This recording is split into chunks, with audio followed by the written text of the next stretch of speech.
what you want.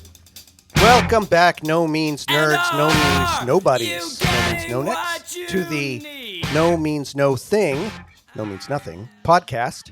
The podcast where three absolute, just hopeless fucking idiots try their hardest to find the best No Means No song of all time. Spoilers, there isn't one. I'm one of your hosts, Jordan.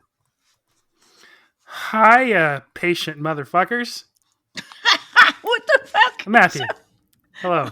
God. But this episode's late. We're sorry. Life happens. Oh yeah, Your life happens. it's my fault this time. I don't You think ever so. not had a fault. bathroom in your house? That sucks. Yeah, that's what Okay. That's All what our right. buddy We gonna Matthew's talk- going through. We can talk about our personal problems and try and outdo each other. Of course we are. Okay, my name's Michelle. Here's my personal problem. Yes. We're in a You know, parasocial relationship with our fans. Of course. Fans, Yes. I don't They even want might to call them ask me, fans, with our listeners. Are Yeah. you shitting comfortably? Yes, I am shitting. Are Finally. you shitting in a toilet? Oh, the body bag and all of its vagaries. Well, listen, yeah, as Matthew so kindly alluded to, we're sorry. Again, as always, it's just this is our Empire. As I said last time, this is our Empire Strikes Back season where everything just kind of goes to shit. And we do our best. I guess that means next season will be Return of the Jedi, which I don't even. That's not so great. And I I'm don't even saying get all these this to jokes. Michelle. I was going to say I'm saying all this to Michelle. I She's don't like, even Shut get up, 'em. you fucking nerd. Whatever, Stupid man. tool. No, everybody likes that shit. I'm the anomaly. Yeah, well, in any event, we're back. It's only a week late this time. It's not so bad. So, hey, that's how it goes. We're And in we've our got a- 50s. Yeah, man, it's hard. I don't know, man. It's just a lot I'm of not shit. yet. It's a lot of shit. Oh, you're not yet? Oh, sorry, man. No. Damn it, you fucking little kid. Sorry. Jesus Christ. What are you, 49? 48? Yeah. It's like Jeez. 2 weeks away. Oh, snap. Oh. He's almost the big 5. Oh. Beep, beep, beep, beep, beep. Nice. Nice. Well, let's toast to that. I'm going to toast a little bit of this old whiskey. It's a bit of a Whoa. taller glass than I'd anticipated, but it's also a skinnier glass, so it looks like more than it is. But fuck it, I don't give a shit. Michelle, Yeah. what you got for us? You want to pop one in my ear holes? No, I'm not popping shit because Oh. my ass popped out of bed at what the Oh, fuck time was it? 4 2:30. o'clock? Drink a mimosa then. 2:30 old time, but it Oh, happened yeah. to be today's the day when the clock. Yeah, we're recording this on the worst Advanced. day of the year, daylight savings time. Yeah, I woke the fuck up at 3:30 in the afternoon, so I'm disgusted. And you want to know what I'm drinking? A goddamn glass of water. I'm drinking Sweet. water. This is going to be that One of- episode, ladies and gentlemen. She's going to be drunk on water. She's going to get Yeah, fucking knocked you're on her gonna- ass on water, everybody. Yeah. You're gonna Gonna see how I imbalance her am electrolytes. raw.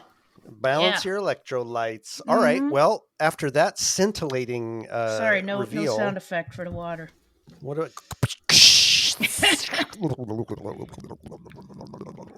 Oh, Now, go go go go go. it's actually kind of good because Stranger's going to be the teetotaler tonight, and I'm not for a change. I'm gonna Hey, back on the sauce a little bit. I cannot remember. I don't think I have had this stuff on the podcast before. I really like it though. oh boy, here we go. What? No, it's called Tahiti. Macaulay. It is Wait, what is like it? Macaulay. Macaulay. It is like Macaulay. a very young sake. So it's about like Oh. beer strength. Nice. Oh wow. It's a Korean How'd you thing, get and that? apparently it was like considered kind of low class, like farmers brew bullshit. But K-pop All right. bands have pushed it back into the Sweet. pop consciousness, and it is available in How do Canadian you know liquor stores. that? I looked it How up because do I you didn't know what know the fuck it about the was. K-pop shit? Hey Oh man, my just It's in the God. Wikipedia entry for Macaulay. Korea is taking over, and I will hear nothing against it. They're not K-pop necessarily, but the rest of Korean shit. Are you kidding me? Anyway, Yeah. Oh, the We're- TV, yeah, the TV shows. and music. The We're gonna dramas. have a guest on soon, and I'm afraid that pretty much like 2/3 of the conversation is going to be all about that. So just buckle in. In any event, that sounds really good. Does it taste like sake? It looks sake? like milk. It's sweetened a little bit, but it's Ugh. like nigori sake, so it's a little bit cloudy. It has Is the it white? sediment in it. Yeah. Well, Looks like hold milk. up the glass, like, because it does look like milk in the container, but that does not Oh look no, quite it's as kind of much like milk. opaque, but maybe it's just the container's white. Yeah, it's That's opaque. pretty cool. It's just kind of cloudy, and the sediment will settle. You have to kind of shake it up. Man. Is it wow. mildly like the carbonated? They have a lot it's of like them that the- have fruit flavors, but this is just a little bit sweetened. It's really It's fun. like the If you like sake, anti-Guinness. you'd like this. Yeah. It's like the opposite color of Guinness, but it still has that nice little settling effect.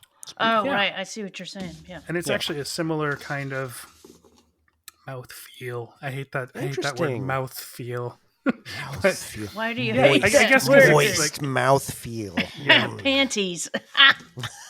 I had a friend who didn't like the word clam bake either, but that's not a great one. That's neither here nor there.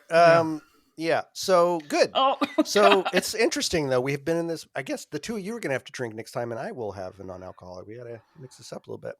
I've been the only consistent drunkard this entire fucking. Well, I run. was gonna have a beer, but the two of you knew that I got up so goddamn late. Be like, Michelle. Michelle, we would never judge you to your face. I would judge me. Ah, Well, you, all right. you do. Well, So we don't have to. I know we don't need to. I'd like we know you.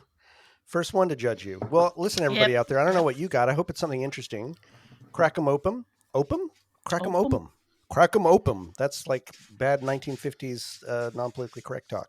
Crack them open. Drink it wherever you are, in the shitter, on a walk with Teddy. Not in your Yes. Not in your Not in your car unless it's non-alcoholic. We know that. Don't crack it open in your car. Unless not on your it's stupid just motorized scooter either. not on that. Not on a Segway. Does anybody still ride Segways?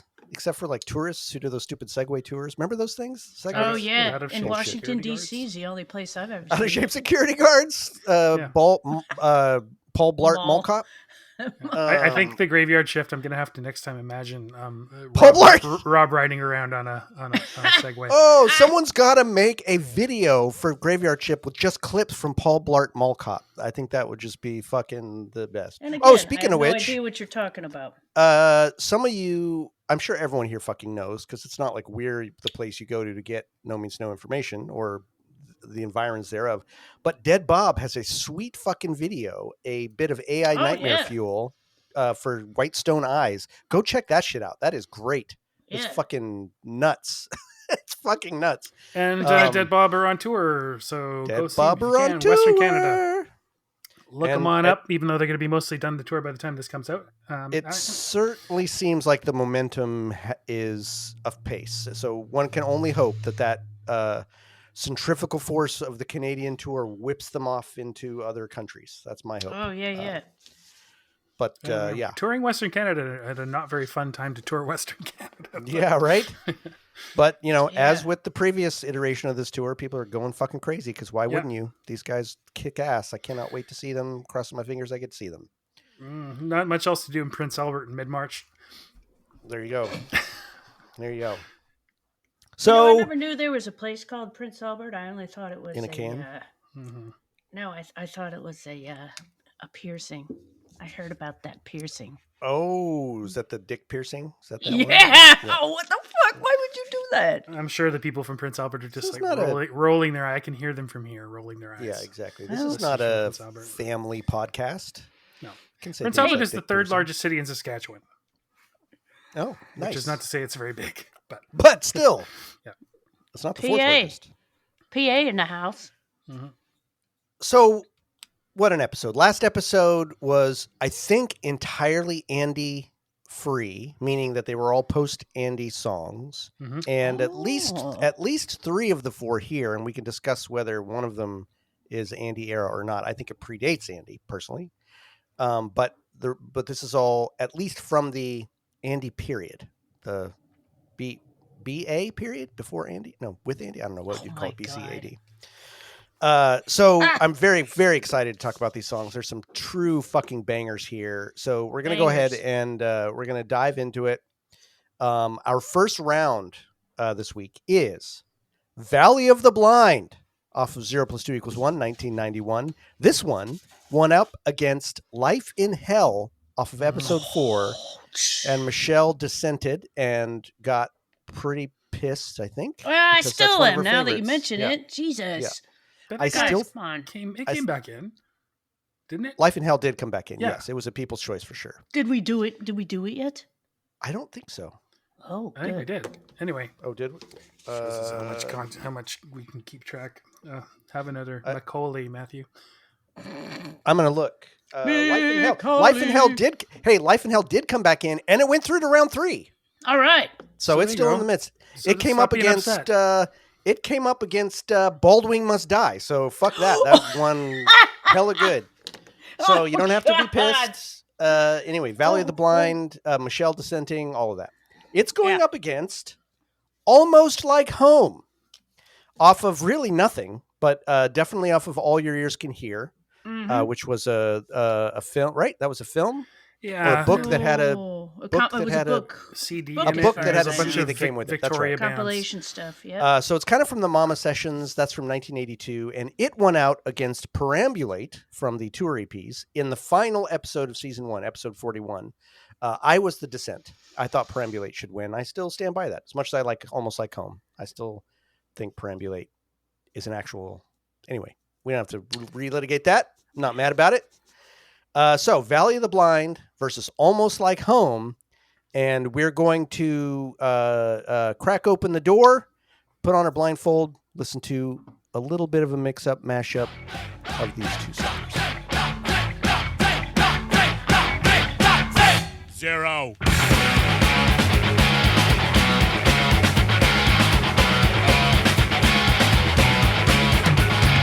Daylight about the function of the eyes above the walls and the doors and the mirrors inside. I saw a mushroom cloud. I took a rocket's ride, and the flash of the blast really opened my eyes. I went doo doo. I've been living in a dream. Now I'm washing my hands. Will they ever come clear? I went doo doo. I'm not naked and free, while the eyes of a blind are all staring at me. My friends, different kind, somewhere around in the valley of the mind. What are you afraid you'll see? If you open your eyes and take a look at me.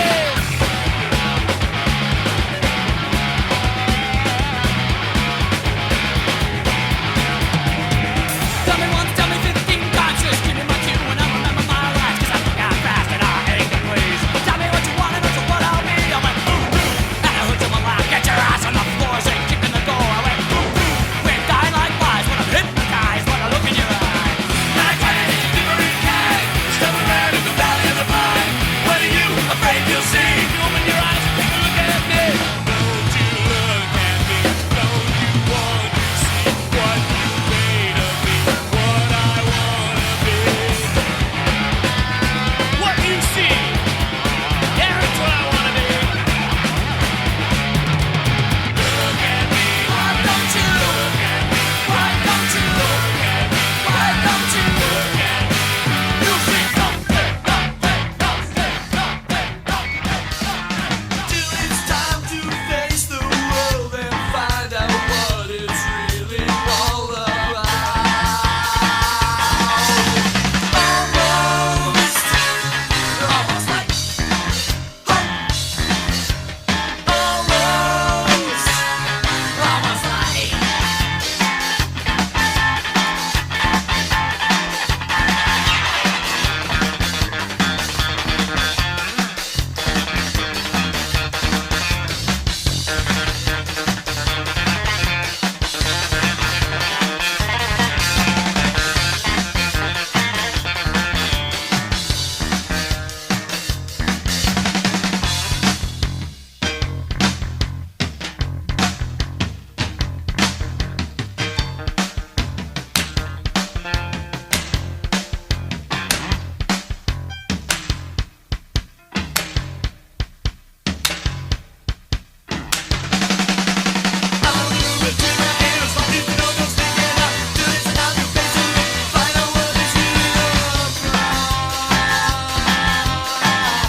All right. So, boy, two couldn't really be more different. First of all, I think, I mean, do you guys agree?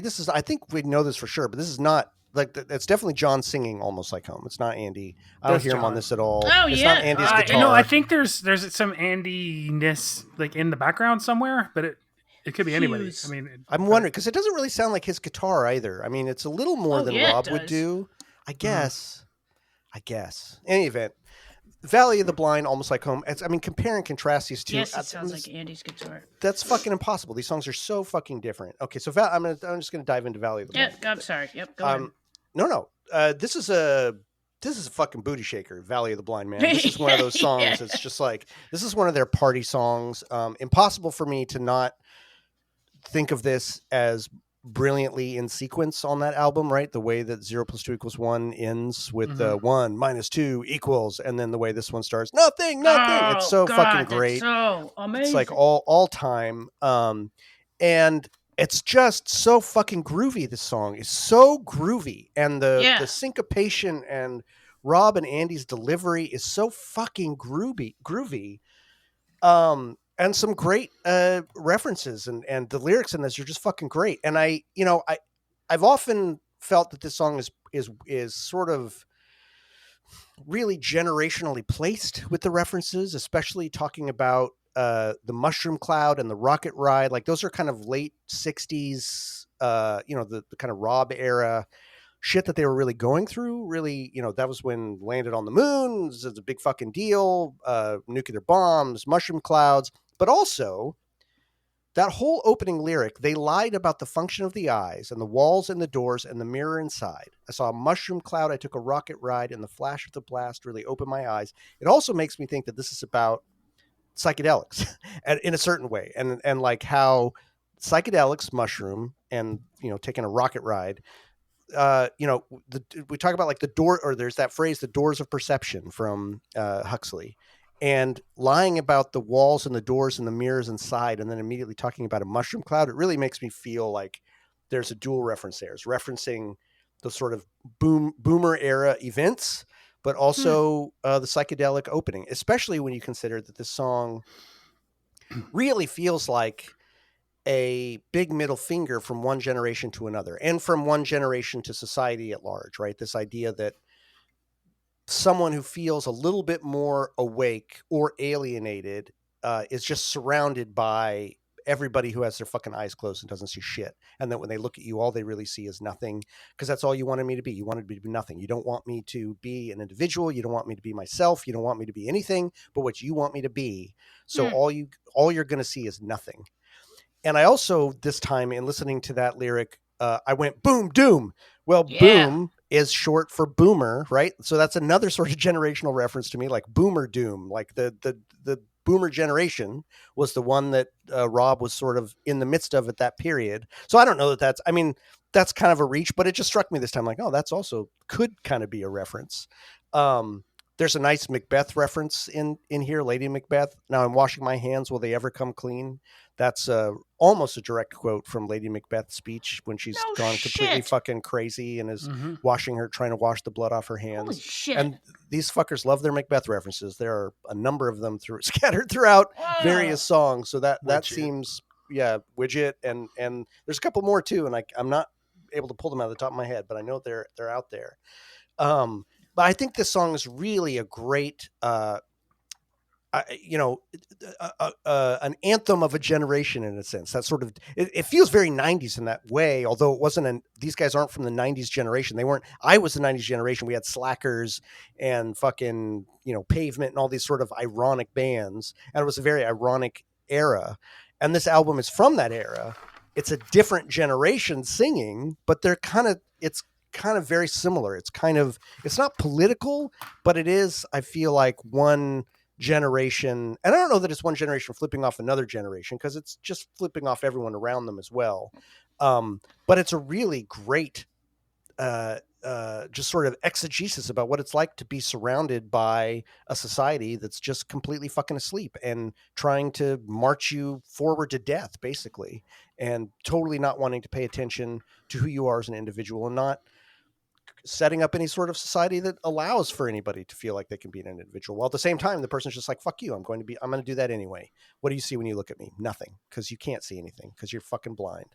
And I think Valley of the Blind is not the exact quote from the Bible, but that's just translation, right? It's usually land of the blind. But there's that great saying, in the land of the blind, the one-eyed man is king.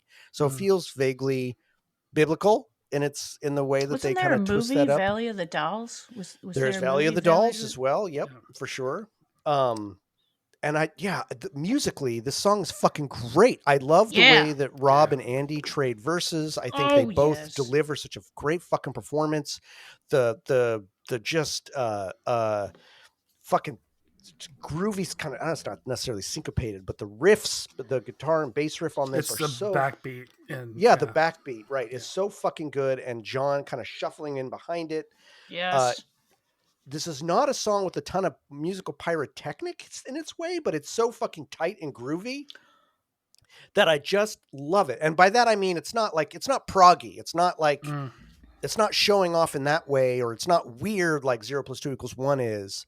And it's actually fits so perfectly between 0+2=1 and Mary. It's like the perfect bridge between those two styles of songs.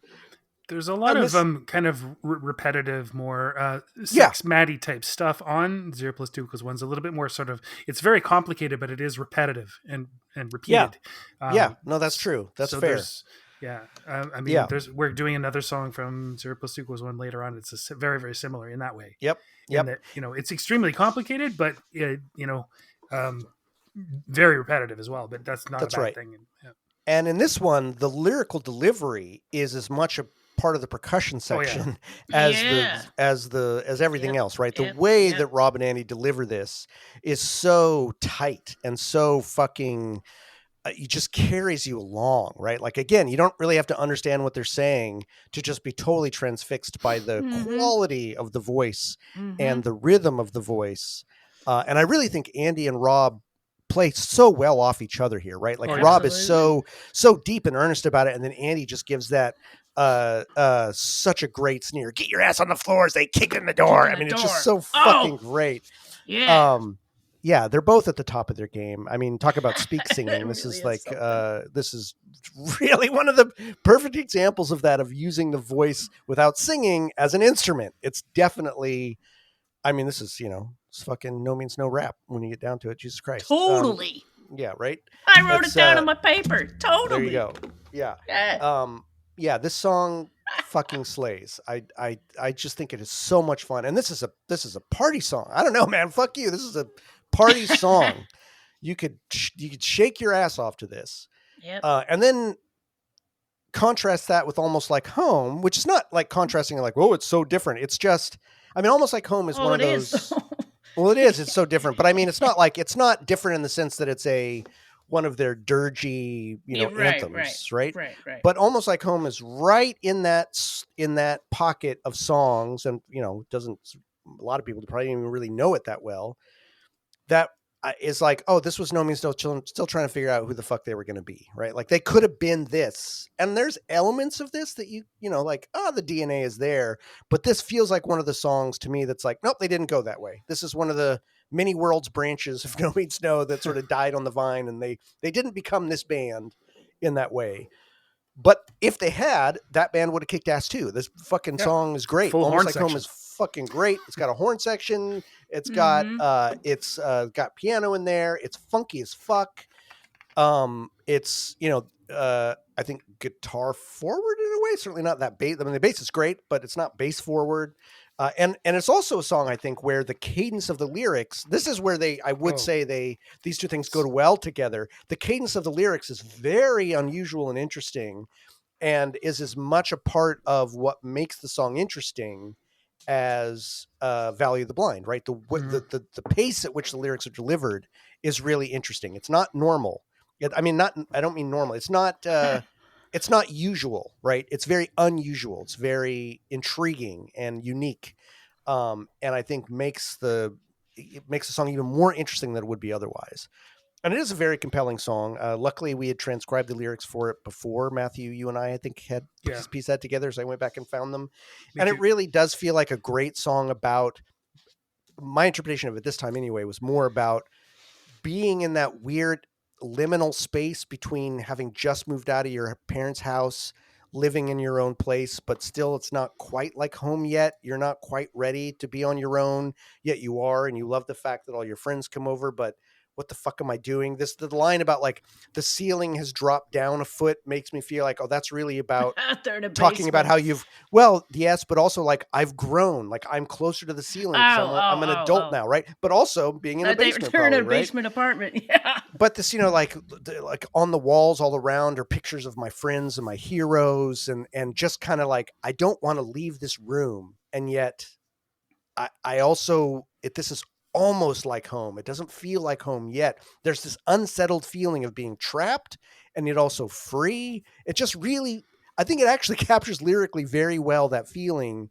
of the excitement and also sort of the terror of flying the nest, of being being between an adult and not an adult at the same time. Yeah. And, reading the book and knowing that their living conditions, some of the houses they lived in were pretty fucking wild.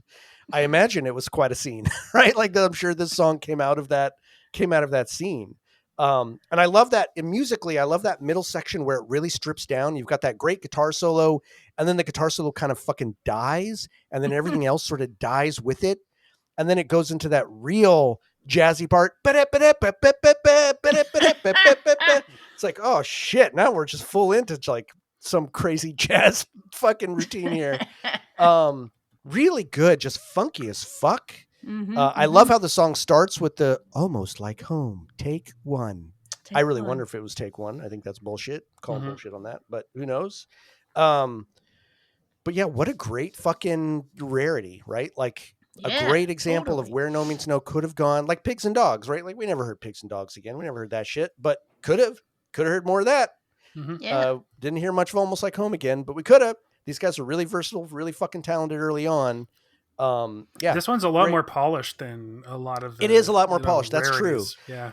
The production quality sounds better than a lot of those rarities even, right? No, I would agree. It's interesting. And it's interesting to me that I'd never heard of this one before I don't know how it somehow got brought up I missed last it time. too. The All Your Ears Can Hear book thing project. I don't know how that sort of escaped my attention. It came out in 2007. Yeah, especially you having been from the area. Yeah. That's had no idea. And there's a lot of really great stuff. I have that on my phone, and when I put shuffle on in the car, some interesting stuff. I'm like, man, Victoria for it really punched above its weight. You are 100%, so lucky. That is such 100%. a magical place. Stuff that I'd never even heard of. I mean, stuff that I had heard of, or bands, at least names that I'd heard of, and then a lot that I hadn't, and they're pretty good. It might have been just like they might have just put out a couple demos, or but still, right? And a lot of these, there's a lot of cross pollination in these, bands, of course. So yeah, shared members and all that kind of stuff. Right. So in terms of how well the lyrics fit the music, I've talked about that a little bit. I think Valley of the Blind, the lyrics fit the music very, very well. They are the music to a big degree. They more than even many of No Means No songs. The cadence is an instrument, but I think that's often true of their music. But I also think in terms of tone, the way that this song is very much like a big fat finger in someone's face is very much borne out by the lyrics themselves. This really feels like something someone's just right up in your nose. I'm pointing right at you, Michelle, right up in your nose going like, look at me. Why don't you look at me? Right. Like but it's at the same time being just fun as fucking hell. And, Almost Like Home, it has a weird sort of laconic quality of I don't know, almost whininess not in an annoying way, but it just kind of feels like this drifting whiny quality that kind of melts down into itself with the cadence of how I don't really know how to describe it. If you've heard the song, I'm hoping you know what I'm talking about, but the fact that the words don't really hit necessarily on the beats you think they might hit on, there's a dragging quality to some of them, and that fits the tone of that sort of liminal space. It feels very liminal to me. Well, the vocals are very legato, which is like a connected kind of feel. But yes, that's the right word. Staccato. That's right. And but that legato quality brings me, it makes me feel like I'm in that liminal space. It like situates me there in this interesting way. And I just see someone sort of lying on their futon or lying on their mattress that has It has no fucking frame. They're just on their mattress with a dirty sheet, kind of a couple empty beer cans, right? Like, here I am. It's almost like home, but we've all been there. I can't escape. We've all been there. Yeah, I know. I mean, it brought me back to that room that I had, right? Like, I remember that. Sure. Highlights, favorite bits. Valley of the Blind. I think Andy's verse just kills me every time. I just love his delivery in this. I think that verse is my favorite. Yeah, not just that line, but his whole delivery of his verse, I think, is so fucking good. So that's one of my favorite parts of that song. And as I've mentioned before, the way it bookends with nothing, zero, and the way it comes in from 0 + 2 = 1, I think that's just fucking genius. And again, highlights their sequencing. I really wonder, because Andy had talked about how there was a lot of this album was the sequencing was much different at various times. So I'm wondering if the end of 0 + 2 = 1 was rewritten in order to flow into this song once they figured out the sequencing, right? Like, because you wouldn't end that song or begin this song necessarily this way if they weren't meant to be connected. Yeah. And so was this one always going to be sequenced this way? Was it tweaked a little bit? It doesn't matter. Whatever. It's fucking brilliant, but it just makes me question that. Huh. So anyway, that's my round one. Michelle, why don't we head to you for your round one thoughts? Okay, round one thoughts. Man, going first sucks. By Jack Handey. Valley of the Blind. Holy shit. This one's a doozy. It's 1,000% perfect with no garbage to throw out. It's one of the catchiest riffs they ever wrote, and if your foot's not tapping, you might be dead. Just like you said, would you say it's a butt shaker? It's a butt shaker. A tush. Booty shaker. Booty shaker, yeah. This is also one of the ones where whomever you're paying attention to, they're going to be delivering quite the treat. John's drums in this, I know you said it's not like there's no like gymnastics and shit, but fuck, if you it's so fucking good. I can't, when I talk about his drumming, I just make sound effects because I don't have the words. It's unreal what he's doing in the back there, and just the finesse of his fills. I can't get enough of it, man. What am I talking about here? But John's drums. Yeah, and this is like you said, Jordan. He's got this is a contagious shuffle. There's a couple of songs where he's got a really contagious shuffle going on. Is the bass part of his bass, BASE, part of his playing style, and it's so great. And the shared vocals between Rob and Andy. Oh my God, that's one of the best parts of it, really, because they just and the harmonies on this too are so good. Yeah, and that's probably John doing that. That sounds like, in fact, I know it is. I've seen him do it. So, but yeah, that sounds like John's kind of harmony style too, and maybe it's an easier part in the song for him to sing too because of what's happening in the other spots. But it's just a spectacular listen, and especially with Andy being so snarly, and Rob gets snarly too. But that kicked in the door line, it's just kicked in the door. Like I said before, I wish I could be his son and just get yelled at or something, because I would find it fucking hilarious. Oh, sure, whatever, Dad. This could almost be a rap song, like you mentioned too. The boom doom part is spot on and fucking quaint. The beginning and very end with a nothing line is the cleverest bookends. I use the same word, bookends, to this gem, and I really like your questions about how that came about, or was it the end of one song and who thought of that? Or was it another song part that they just threw in there that never really had a home? I don't know, but it's pretty interesting for me to find out more about that. Almost Like Home. Someone's been listening to their Gang of Four records and a little bit of their Wire records. I know they are all huge fans of this band, and when guitarist Andy Gill passed away not too long ago, I know they were all joining in with how much of a musician he was and how he transformed guitar playing. Check out Andy Gill from Gang of Four, and you're going to hear that same guitar attack sound where you're using the instrument more as not a guitar, but you're using it for sound effects and just weird shit. Less texture and Yep. Andy was probably very, very influenced by him. In fact, I know he was. He said he was. This is a song that I started kind of incorporating this into my thoughts about songs, but I think Dead Bob could play this. Yeah. And I think like Ford would maybe we should remind John of its existence. Yeah, man, this would be great. I think both Ford he sang and it Byron, anyway, right? Yeah, but I think with a crazy guitar, like Ford could do it, Byron could do got some it, piano in there. They could fuck this song up. No, I think and horns. they could. And horns. Yeah. They could fuck totally this song up. Throw some trumpet in there from Christy. Hey, John. Hey, Colin. Yeah. Let's bring this back to the stage. Get this on the docket. Yeah, I dare you. Touch with all of them. I dare you. Bug 'em about it. Yeah, for sure. Yeah, They'll probably be like, "Oh yeah, I forgot about that fucking song." Let's start a petition. We'll just petition. Yeah. Perfect. Anyways, it's a fun, quirky tune that deserves more sunlight, and maybe Dead Bob would play it. And it nods seriously to the band's early influence of post-punk bands that really made an impression on them. For sure. Yeah, for sure. Nice. All right. Yep. Excellent. Thank you. Matthew, how about you? Difficult to compare them, but I think they're both in certain ways. Songs about I wrote down isolation, then I crossed it out and said alienation.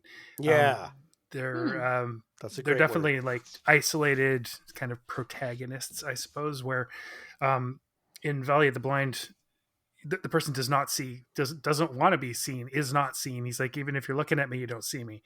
And I do think that there's definitely connections to Cold War types of thinking. And of course, the pointlessness of all of it, and the extremity of nuclear war and all that sort of.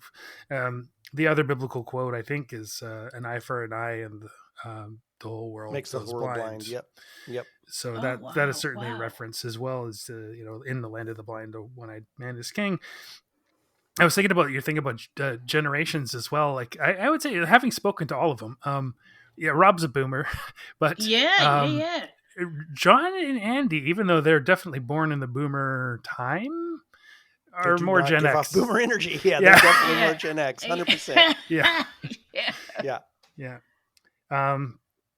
The lyrics in this it's one of my favorites. I mean, it's good. One of the ones that I will always. I know all the words. I can probably deliver it in a similar kind of way at a similar. Hell yeah. I have a similar vocal range. This is a good shower song for sure. Yeah, no, Valley of the Blind. I used to really irritate an ex-girlfriend of mine when she's just stop. No, don't want to hear that again. Don't sing it. I can never song. That's not the right girl for you. Nope, and was not. Turns out. Yeah. The performance in this is like, just incredible. It's one of their tightest songs.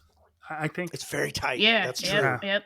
I mean, just stopping and starting, and it's just so perfect. I think the lyrics and the music are matched up so perfectly. It does have the Sprechgesang, very much, but more than in most of those sorts of songs of No Means No. It is very much another instrument. It's not along with. It is an instrument. It is a percussion instrument in its own right. And it is, just winds its way through the music, braided with the music. And I think I haven't really thought about this, but yeah, the lyrics in No Means No songs are sometimes a little bit outside the music, like you're paying attention to that, but it's woven right in there. I mean, I'm a fool, I've been living in a dream. Boom, so boom. Yeah. Incredible. Boom Doom, probably one of my favorite bits, of course. And the music matches it so many perfectly. clever little things. The flash of the blast really opened my eyes. Yes, right. Because that a nuclear blast would blind you. That's right. That's right. So and yet the fact of facing nuclear annihilation also wakes you up to your existence, right? Like it's both. It's fucking wild. And as you were talking, I just wrote this little observation down where get your ass on the floor as it kicked in the door. It reminds me, that's a cop, something a cop would say, but it's also, are you ducking and covering? Is the cop like the nuclear blast? It's just like this force that doesn't see you, doesn't care about you, just annihilates you. And it's your parents when you don't clean your fucking bedroom. That's could be that what too. It is. Well, and it's funny that it starts with "I heard someone laugh. Get your ass on the floor" as they kicked in the door too, right? Like someone just like a party. Well, or no, not even that. It's just like so disregarding of your fucking life that they're just or the cops like fuck you. Anyway, it's fucking great. God. Almost Like Home. I think it isn't. To me, I mean, it's probably both. It is the feeling of being in a communal house, but I think it's also a lot about inside his own head. It's almost like home, and things are changing. I'm changing. There's a bunch of old stuff on the walls, and I don't feel quite the same anymore. I don't feel like going out of there. I don't want to get outside my head. But I think it's a brilliant song, and thought more about it. I really actually do hope that we can resurrect it or get Dead Bob at least to think about it. I had the observation that I'll bring a sign to the concert. One of our listeners, Adrian, who took me to see Thumpasaurus in January. Thumpasaurus is a very, very fun funk band and very incredible chops. They set up their drums sideways on the stage, which kind of makes me wonder whether they are aware. And I'm like, Thumpasaurus could cover this. I like the idea of Dead Bob playing it, covering it better than Thumpasaurus doing it, but Thumpasaurus could do a really fucking good job as well. And Adrian kind of knows them, so he has actually sent them a message saying, it's hey, a race. here's this kind of obscure song. Maybe you'd want to think about it. Who'll get it into the set first? Yeah, Dead exactly. Bob or Thumpasaurus? Wow. Sunday. We got this song a little more daylight. I almost feel like this is an Infamous Scientist song. Oh, yes. Yeah. That's I wrote that point. down too. Yeah. That's a what good the point. fuck? That's exactly what I wrote too. Yeah, it's I really want to know whether Andy was playing on this now. Maybe Andy, if He you're totally listening, please was. write in and tell us. Yeah, it's totally John, is and playing then guitar. I think I can hear Andy in the background, but I could be wrong. But I mean, it's almost like it's a spoof of a party song, and that guitar texture, that dissonant that's what thing. Andy Gill does. It definitely sounds like Andy. Yeah, right. The rest of it doesn't go with the rest of it. I mean, it does, but it's interrupting it. It's interrupting the rest of the song by punctuating it. It's like an so alarm it's to like, wake you as up. I say, it's sort of a spoof of a party song, but it ends up kind of still being a party song.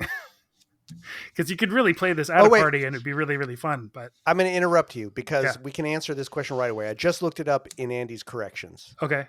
Almost Like Home was recorded during the Mama sessions, hence the nice sound quality. It may be that John, it's his song, and I were working on arranging it in the last days of the Infamous Scientists. But as we broke up, John thought about making it a No Means No song. Very new wavy. Doesn't answer whether he played on it, but you're both right. Oh, it's totally definitely Infamous Okay, Scientists. I'm bet $100 remembering more than observing in that case. That's fine. Anyway, that's about all I got to say for round one on this. That's fucking great. All right, well, round two.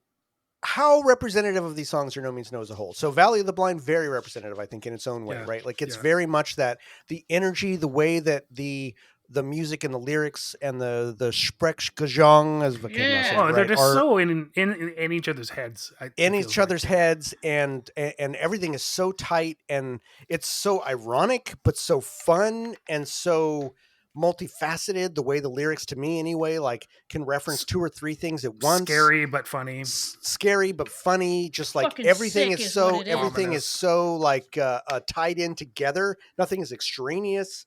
Everything just fits fucking perfectly. It's that holographic principle of No Means No writ large. It's so fucking good. And very representative of how they can put a song so well sequenced that it elevates and bridges two songs on either side of it in the perfect way, right? Like it's not only perfect in itself, it's perfect on where it is on the album itself. It's just fucking beautiful. So I think very representative of an element of No Means No, and fucking perfect for that. Almost Like Home. I don't know. I mean, no, it's not representative of No Means No as a whole. It's No Means No. For me, it's representative of one of the branches of where they could have gone, and it certainly represents a lot of what they can do. Yeah. But I don't feel like represents where they went necessarily. Are there elements of its DNA? But it's a root. No, it's a root, but I don't feel like I feel like it's a root that didn't grow. Like it's a root that's like it's one of those roots that went like, it could have been this. Or one of those animals that there's only one species. It's sort of distantly related to, like there's all these canines, and then there's a raccoon dog over here by itself. The raccoon dog, exactly. It's Schrodinger's No Means No, right? Like it's the cat that died in the box, and there it is. You open the box, but it's fucking great. Newbie wise, I mean, Valley of the Blind, 100%. I'd play this for newbie. I played this at a party. I would put this on at a party, and I would fucking play this song and be like, "Listen to this shit," because everyone's gonna be dancing to this fucking shit. You don't have to like punk. You don't have to like hardcore. You don't have to like. This song transcends genres. Are you alive? For me. Are you alive? Are you alive? Do you have a pulse? You're gonna fucking dance to this song. Don't worry about it. Don't worry about it. You can bug out to it. You can bug. It's got a beat to it. You can bug out. Bug out. Almost like home. I mean, I would play this song for anybody, but it's not a song I would play to get them to like No Means No. Does that make sense? Like, I think this song it's a great song, but I wouldn't play this for a newbie as being like, hey, listen to this band. Because it'd be like, but there's nothing, that doesn't take you anywhere. It's not going to lead you into the rest of the band, but it's a great song. Like, I don't think it would turn anybody off. But no, I would not play that one for anybody because there's there's a handful of other No Means No songs that I would play, including Valley of the Blind, which I would any day of the week play over Almost Like Home for a newbie. So that's my round 2. Michelle, how about you?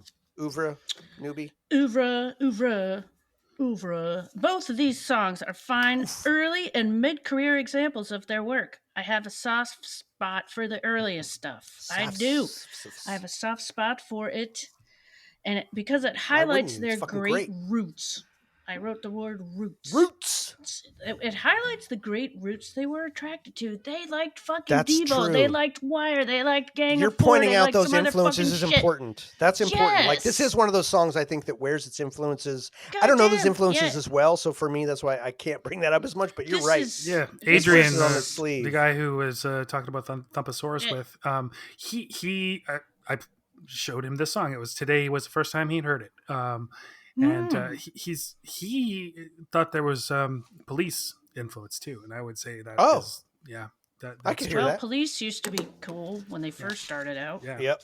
Good point though, and they have a good drummer. Every great band has a good drummer. Everybody was listening to the Police in the turn of 70s and 80s. Still do. Sure. Still do. Valley of the Blind has such a kicking groove to it, and once again shows off their stellar music-making capabilities. There's so many fun sections of this song, and it never leaves the listener bored. In fact, quite the opposite. Almost Like Home, Johnny is singing this doozy, and it's so quirky and cool. And here's my question. Is this an ISI song, though? It was. Infamous Scientist song. Yeah, so thanks for reading that. Thanks for reading the corrections. I'm glad you pulled that up. It 100% could be. Thank you, Andy. And maybe started out that way. So either I remember what Andy said or I'm just having some good guesses. Or both. It's a super early song. Yeah, it's stripped down and they haven't ventured into, and I wrote it in all capital letters, that sound. They haven't ventured into that sound yet. But it's filled with loads of sass and compact playing, which are all necessary ingredients of their catalog. And would I play either of these? Hell yeah, I'd play both of these, and I never have, but I should. I have 2 specific songs that I didn't set out to do that, but I only have 2 specific songs that I've ever played for anybody when I want to introduce them to this band. But I need to branch out a bit, and I think Valley of the Blind could be the third one. I'm quickly coming around, having listened to it more, to be like, this is a great gateway drug. This song, this is a great gateway drug song. Mm-hmm, yeah, mm-hmm. Nice. Yeah. All right, Matthew, how about you? Round 2. Yeah, I think Valley of the Blind is definitely representative in a lot of different ways. It picks up a lot of the threads of the darkness, the humor, the tightness, the blending of their incredible talents. Very representative of their style of that album. Maybe this is the most representative of the sound of that album to me somehow. Almost Like Home, very representative of the Infamous Scientists. But not of No Means No. I'd say in their body of work, Valley of the Blind is very important. Almost Like Home obviously is not, because nobody knows Almost it. Like Home, nobody who fucking knows it. And it doesn't sound like much of what they do. either. It's fantastic, and I might play Almost Like Home to a newbie who just to show them the variety. Like, this is the same band, or at least comes from the same. Just that the NoMeansNo isn't always dark and dour. It's also this. And also, they were able to make this kind of sound in 1982. Yeah. For fuck's sake. Which it very much doesn't sound like. No. It's hard for me to believe it was recorded at the same time with Mama in a lot of ways. Valley of the Blind. No, this is a fun little story in terms of introducing a newbie to it. As I was driving around today, listening, I like to listen in my car because I have a good stereo system in my car. No tambien. And a couple of, maybe it was last week. One of my favorite recent bands is called the Minneapolis Uranium Club Band. I have mentioned it on this podcast before. Yep. And they released a new album called Infants Under the Bulb last week, or on March 1st. I've been listening to it a lot, and I messaged one of them about it. No way. And just today, he got back to me. So what? And one of the questions I asked him was like, I like bands that create their own mythology and practice active disinformation towards their fans and the media. So definitely, I think you're cousins with NoMeansNo because from the residents from Devo, and he's like, NoMeansNo are one of those bands that I've never heard that everybody who knows what I like tells me I love them, but I've never taken the leap yet. And I'm like, well, leap. As a big fan of yours and a big fan, and arguably one of pretty close, as close to an expert on NoMeansNo as one gets. Except for maybe Jason Lamb. I recommended 0 + 2 = 1, the album as a whole. Look at you! You've got newbie. I introduced a newbie of a band that I really care about, and which I think has a lot to offer a lot of NoMeansNo fans. So that was pretty cool. I don't know whether he will, look forward but he to thanked me for the email recommendation, and I hope that he gets back to me.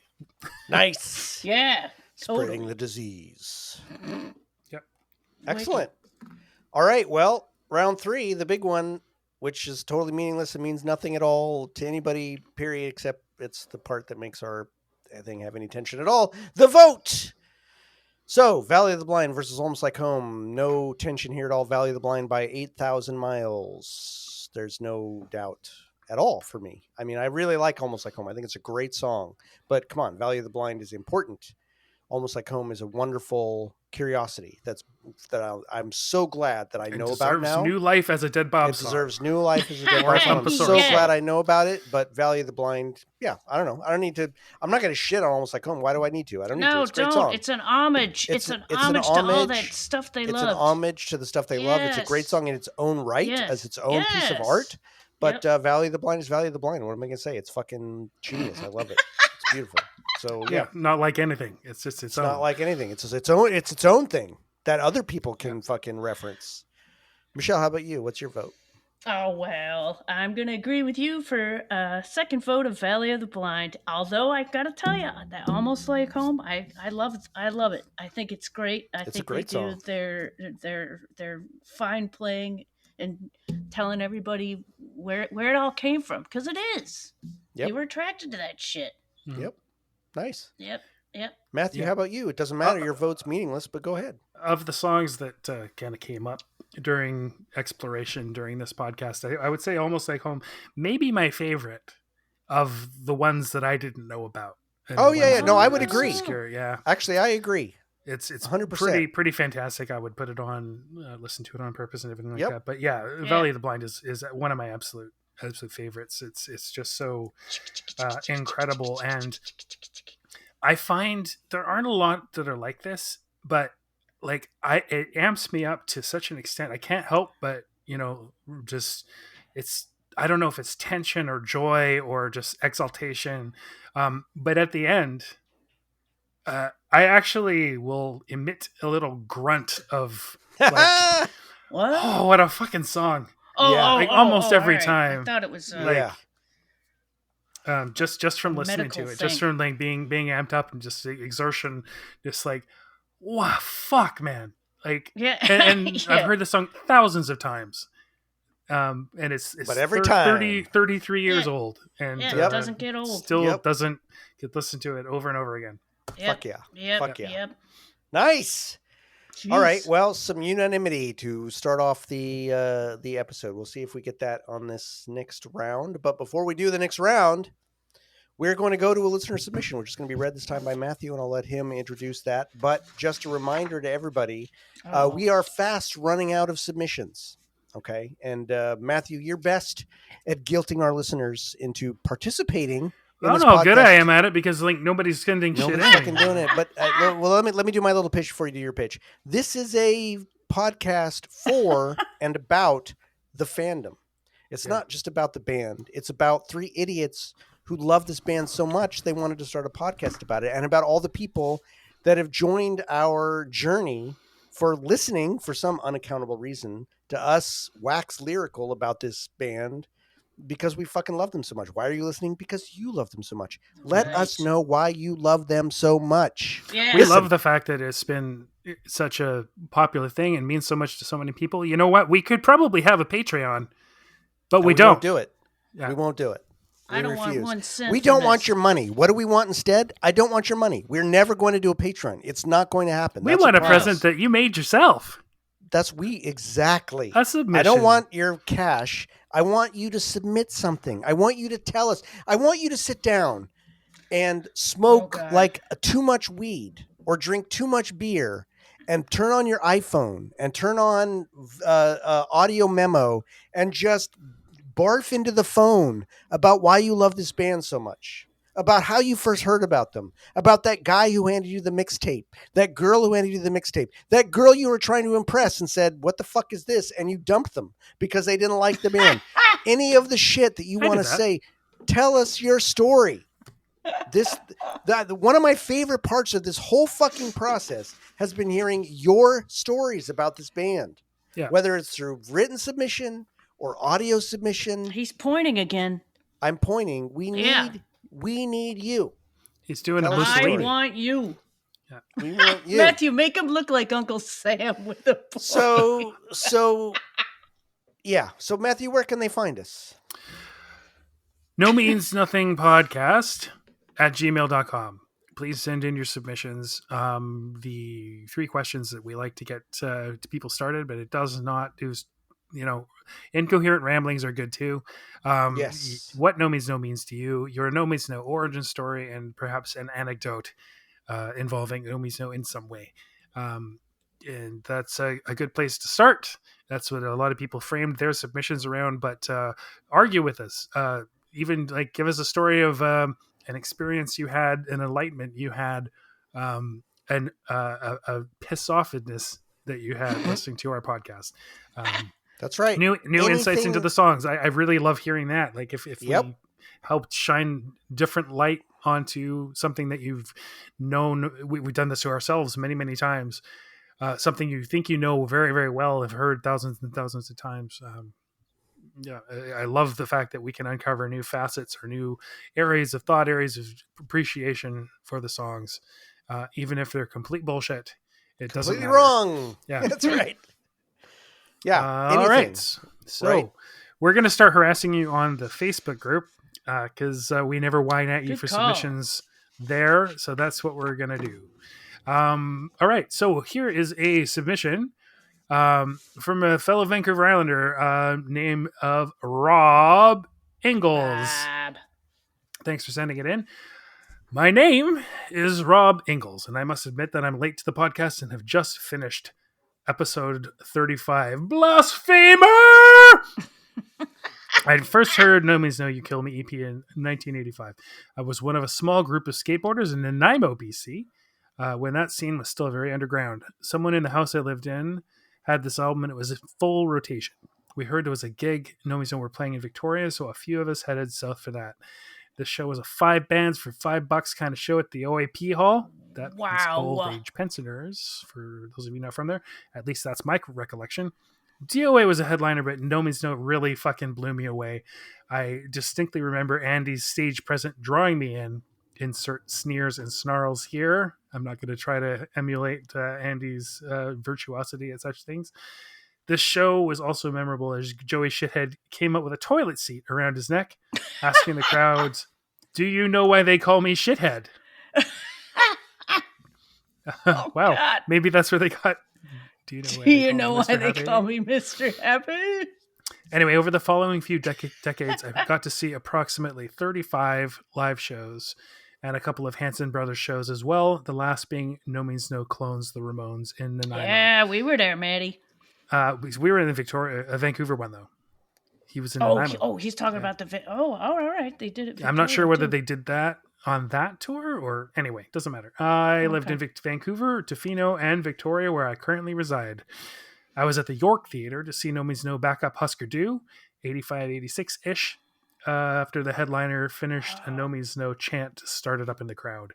It was clear that we all loved them better than Husker Du. Oh my God. Greg and Grant, you shall beware. I want to comment on the beginning of Some Bodies, as you were discussing it on episode 35, at a show at Vancouver's Town Pump, at which Rob showed up wearing a trench coat, and of course they kicked ass. They started playing Some Bodies. The strange sounds and the intro were being produced by Andy twiddling knobs on some effect box on the top of his amp like some mad professor of sound. Nice. Fucking amazing. As many have said before me, I always felt like I was in on a secret and feel lucky to have seen the band so many times. Mm-hmm. I also went to Powell River while John's Pub was open just before COVID hit BC. He was doing the sound, which of course sounded great, as did the singer/songwriter on stage. John was walking towards my table and I spoke up. "How you doing, John?" Well, he stopped, not knowing me, but was gracious enough to stay and talk for a bit with an aging star-studded fan. These guys were always approachable. I've got autographs to prove it. I introduced many fans to No Means No over the years. As a guitar player myself, I had the pleasure of jamming with some really great players over the year. In Tofino, my band, which only ever played cover songs, ended up doing several No Means No covered. We played Dad, The Fall, The River, Now, Give Me the Push, Joyful Reunion, holy shit, and also some of their cover versions, Manic Depression and Commando. Anyway, this band is my all-time favorite recorded or live. I faithfully went to the recent Dead Bob show here in Victoria and was super stoked to see/hear John play drums again, and it must be said they fucking rocked. Rock! I'm enjoying your podcast, even if we disagree on songs voided through sometimes. Keep up the great work. Well, I disagree with myself sometimes, so that's right. There you go. I often disagree with ourselves in the past. Rob, that was awesome, man. That was awesome. Yeah, I'm positive we've not read that one before. We had a little argument. No, I don't think we have. We don't really have arguments, but we've always had discussions about whether have we read this or not. But we've never read that one. Listen, and here's another call out.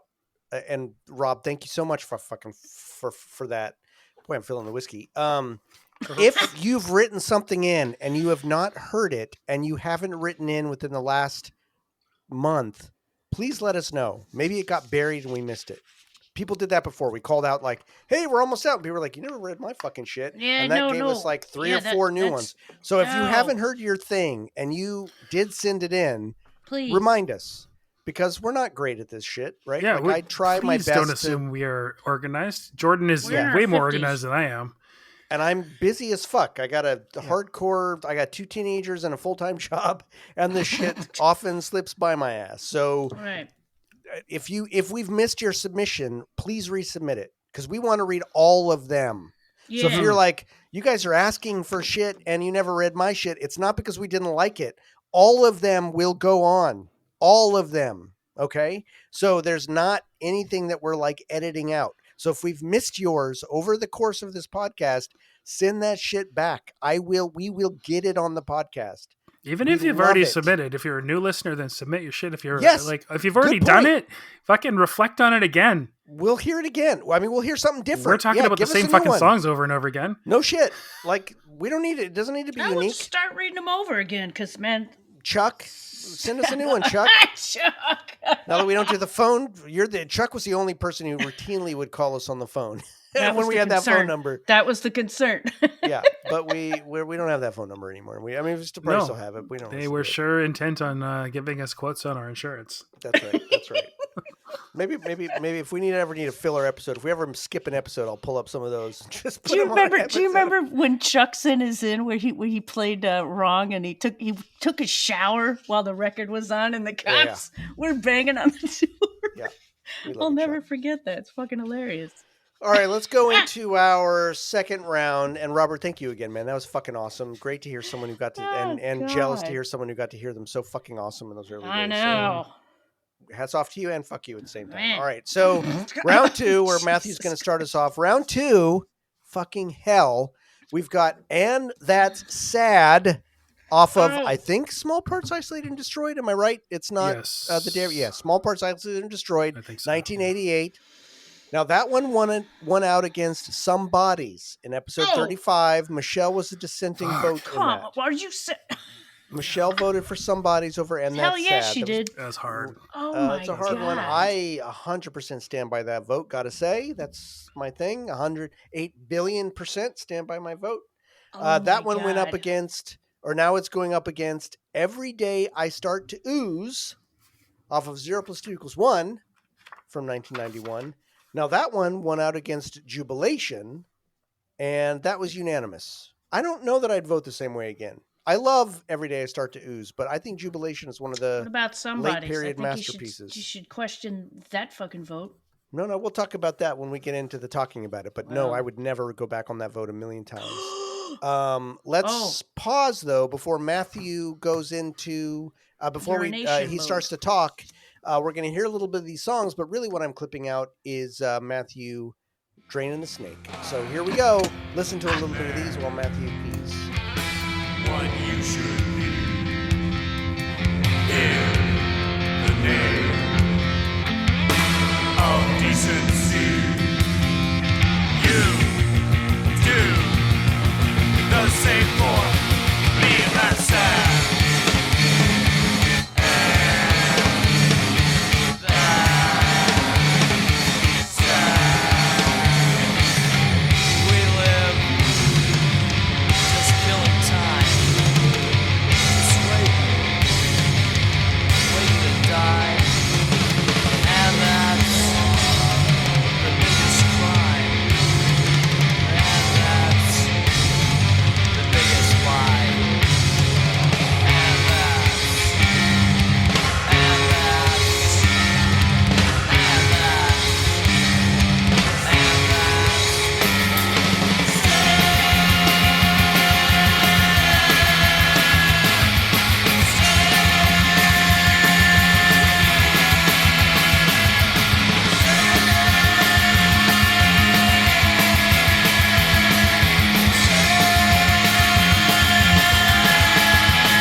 You heard my head turn brown. I lost several pounds and just looked terrible. This marriage of black and yellow never looked good on paper. His mother was a secretary, I think. Her father a rapist. I'm a little pressed for time and facts, but I know. It's those personal acts that cut through the crap. I heard they were dismembering people down the street. Those Joneses, you gotta love them. Various disguises are regrettable but necessary if you're gonna make it through the day. Every day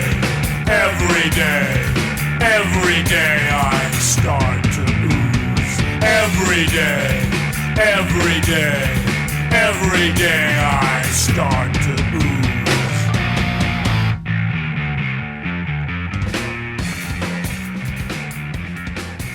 All right, Matthew, you're up. And That's Sad versus Every Day I Start to Ooze. Put on your boxing gloves. What do you got?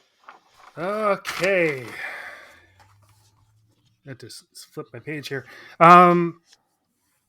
Very different feels to both songs. I find And That's Sad haunting. It is a definitely a dark landscape. It's definitely that basement that contains endless caves to me. I mean, it's that environment that they created on Small Parts, definitely in there. At the same time, I almost feel like there's some post rock type stuff. I mean, maybe some influences that went on into bands like Pavement, but also like Mogwai. I don't know. It's very, very musical. This is a very musical song. It's a lot more variety. It's not repetitive, or at least not very repetitive. Not the same way, like going around and around. Like, well, every day I start to Ooze. And like Valley of the Blind. It's very much a landscape, whereas with a lot of topography. Every day I start to Ooze, for some reason, is a brightly lit suburb with a lunatic wandering around. Yes. That about describes those Joneses. Yeah, gotta love them. It's a sunshiny song about like dark things.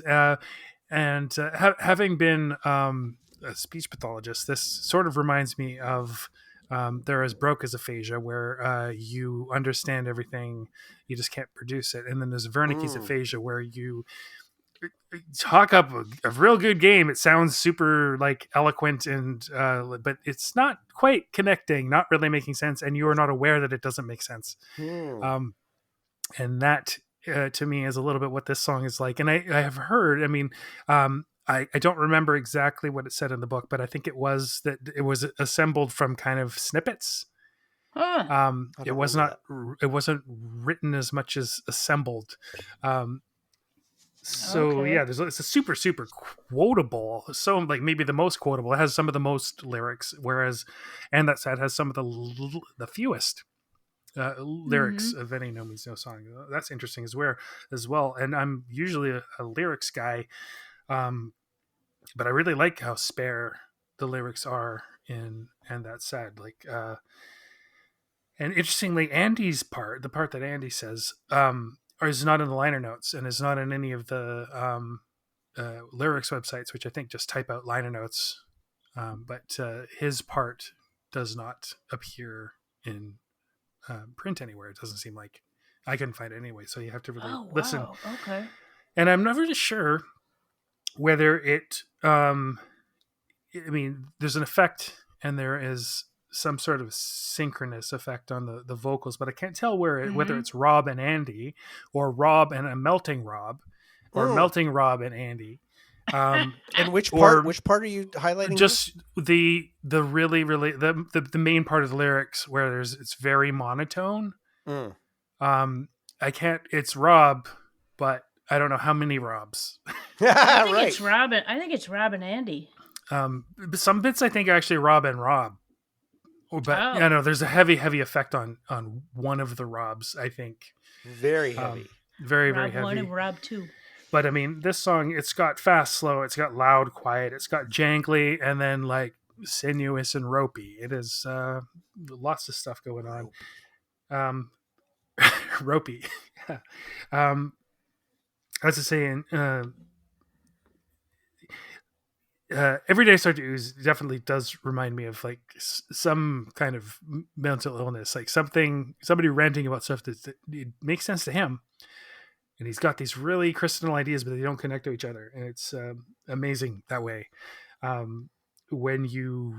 This is another one of those songs. I think 0+2 is very much one of the albums that I learned all the lyrics to. Still, like, really looking closely at the liner notes, would sing along to it, but then realizing, hey, this doesn't make a whole lot of sense.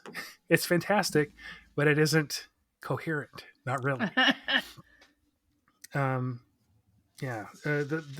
lyrics and the music match up perfectly in both. Whereas Rob is holding forth in Every Day Start to Ooze, and then And That Sad is the lyrics are so weird and spare, and they do sound like candle wax or something like that. I feel like the melting Rob is the voice of that thing on the cover that weird worm thing that's made up of all sorts of stuff. He drew that heart thing. But I think that thing, that is its voice. Oh, interesting. Yeah, it's a virus. Exactly. Yeah, and it's very, very. They're very much playing with each other and to each other and off of each other. And every day start to ooze. It's quite disconnected in a lot of ways, or at least the bass and the drums are playing together, but they're like separate. It's like, okay, John, we have John. Let's put John over here. Press his button, and off he goes. It's like like an automaton. Oh wow. Highlights. Yeah, I think it's 7/4 at the beginning, or they shift in and out of 4/4 and 7/4. It's 7/4 in that da da da da da da da da da da. That's 7/4. Yeah, for sure. Yeah. So fucking anyway. Wow, how did I not pick that up and write it down? For shame. I can't even read my own writing here. How can you just imbue with any gracing guitar part? Anyway, never mind. I love the yells. I love Andy's tone of, I don't know if it's dejection, disappointment, maybe resignation. When he's sort of like towards the end, he's just everything killing time. It's not monotone. It's just sad. Resigned. Maybe it is sad. Yeah. Yeah, it's sad and resigned, right? Like fuck.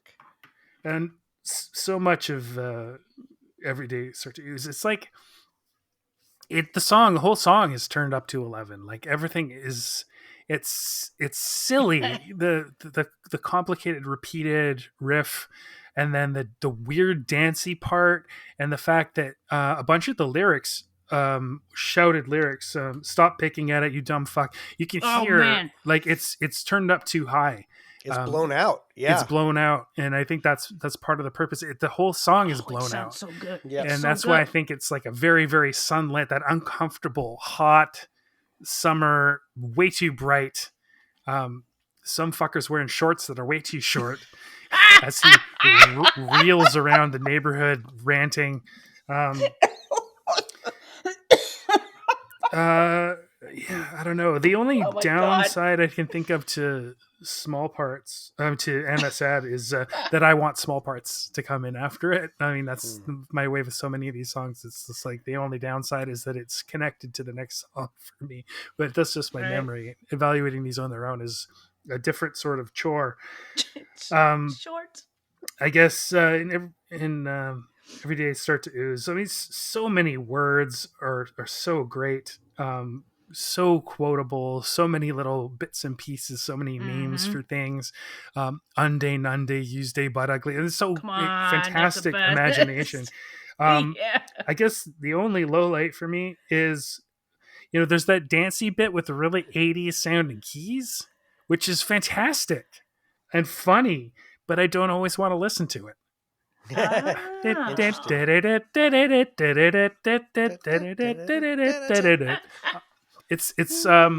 not a bad thing. It's not a bad thing. I'm just saying that it is a little disjointed, but I think it's supposed to be. Yeah. Well, and in a weird way too, like I was just rereading that Rob plays that guitar solo. That's a Rob written and played guitar solo in the middle of that. Oh, fantastic. Wow. That's not Andy. That's Rob. Oh shit. Wow. So talk about disjointed. Like he came in there and he did the guitar solo and not Andy. That so that's another sounds disjointed like Andy's bit. playing. I don't want to say But it's not. disjointed. That's the wrong word. That's not the right word. Just... But I know what you're talking about. It's other somehow. Anyway, I'll shut Are up. you But no, sure I get what you're saying. Not Andy playing. I just that read it. guitar solo? I just read Andy's corrections on this, and he said that's an Andy. That's a Rob written and performed guitar solo. Wow. Yeah. I also like that there's no guitar for a really long time. Yeah. Like, yeah, it's just 2 minutes before it comes in. Yeah. Yeah. Nice. Okay. That's all I got to say. Michelle, how about you? Round one. You want to know what? My I first do. sentence, and that said, and I wrote, there's a lot of guitar on this. So exactly, like that's a nice opposing point to make for each of these songs is how much guitar is on, and that said. very prominent, and I'm strangely attracted to this and was always transfixed with the various musical themes it explored. The main part, which includes the verses, gosh, it always sounded so haunting. And John's echoey drums, I love it. It sounds so cool to me without being cheesy, you know. And the chorus parts, all of the effects. Matthew, help me with this. All the effects get taken off. It's like is it compressed? There's no reverb. But do you know how the echo and the reverb gets shut down, and then and it's just, you know, I couldn't. You don't know what I'm talking about. Vocabulary. Well, all right, okay. And I think this song is another example of the Sprekazon, kind of, right? They're just kind of speaking the parts, not necessarily singing them so much. There's loads of tritones in this, which add to the anxiety. And speaking of that, are you listening to what the fuck John is doing in the back there? Yeah. Googly incredible. eyes. Googly eyes on the paper. Googly eyes. It's so full on, but somehow it's not over the top. It's not like enveloping the song. It's just, it's incredible playing with loads of cymbal work. Just cymbal work in this is great. The ending of this is pretty fucking spectacular, and it's a perfect ending to a song that's the sum of its parts. Maybe like you said, Matthew, where it was kind of put together and not composed, but had just different sections that kind of got put together. And it's the sum of its parts, and the parts aren't small. You get it? All right. Let me go to every day I start to ooze. Holy shit! What a rump shaker! This riff Rob is playing is catchy as fuck. I especially like the hi-hat work. The hi-hat. Right? Is that the hi-hat he's doing? God, it's so fun to listen to.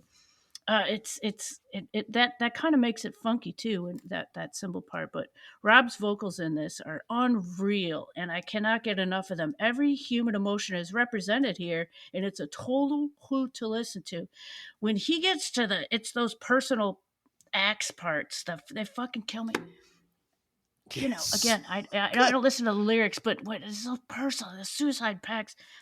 I probably know more of this song lyrically than I do blades in the hands of small children.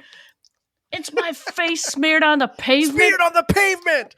Ah! So fucking brutal.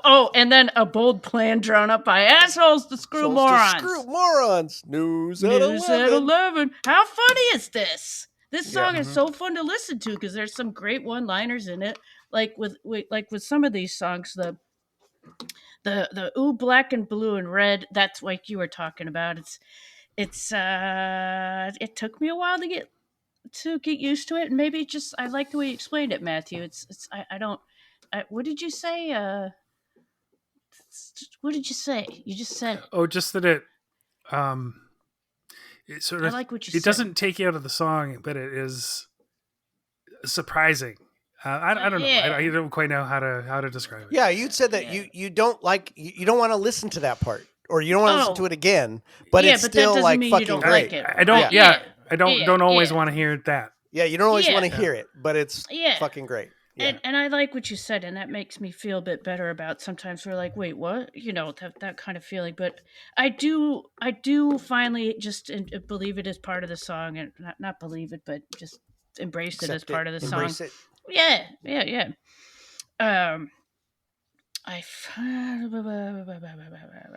do like at the end of what? Sorry, just a little aside. There's this jerk at the radio station I used to listen to, and I was well known for being a big No Means No fan. And when Jerpelsugas 1 came out, this guy was like, "Oh, it's dancey," and was making fun of me for that part of everything. Every day I start to ooze because it was dancey. It wasn't punk enough. It's like, okay, fuck you. I remember you saying that. Yeah, fuck God. You. He called it out and everything on the air. It wasn't on the air. Said it was dancey. That guy's a bold ass. That guy's a bold plan drawn up by assholes to screw more. Exactly. Oh God. I forgot where I was in my paper. Sorry. I at the end of that part that we're talking about, it really it's so kind of odd that it is the way it goes right back into the main part of the song. Yeah. It's just effortless. Like, how do you stick that in there and be like, wait? But then the composition of how it just waltzed right back into the main part is really impressive to me. And just like that, and that said, the ending of this is worthy of stadium chant. Best day of the week, but ugly. Nice. That's the best day of the week. Hell yeah. All right. So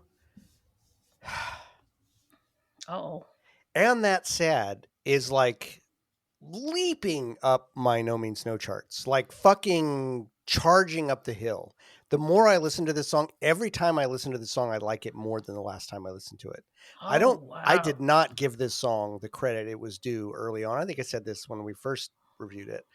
It was one of those ones that I always liked, but never like stuck in my craw when I first listened to No Means No or was getting into them.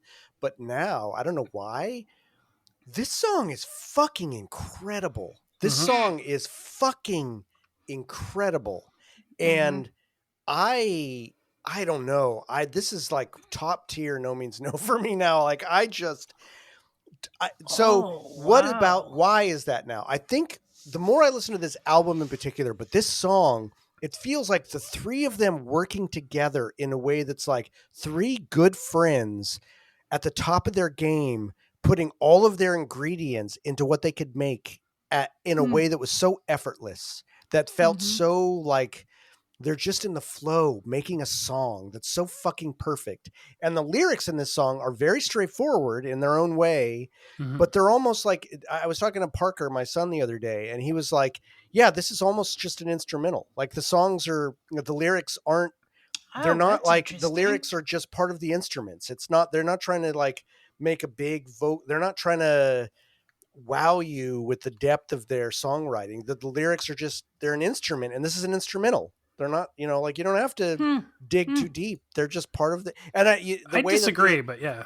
But I mean, I don't know that I fully. I'm not saying that necessarily. But there's something about the way the lyrics are processed, the way the vocals are processed, right? That makes it. And I think both of these songs to me are songs about, and you talked about alienation in the first, which is a very common theme of No Means No, so it's not like unique.